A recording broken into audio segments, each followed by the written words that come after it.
রথ আছে কিন্তু ছুটি নেই। আগে রথ মানে একটু ঘোরা, ফুচকা খাওয়া, এখন রথ মানে অফিস খুলবে টাইমে, টার্গেট থাকবে হাই ভলিউমে। মালিককে বললাম, স্যার একটু ছুটি দিতেন, রথ দেখতে যেতাম। উনি বললেন, আজ সেল আছে, ছুটি নাই, পরের সপ্তাহে নিও। স্যার রথ কি প্রতি সপ্তাহে হয়?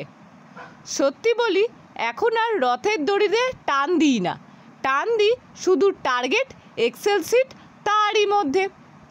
রথে না যাওয়ার নিয়ে মন খারাপ নেই, কোম্পানি আমার নতুন ভগবান, জয় জগন্নাথ নয়, এখন বলি জয় সেলনাথ।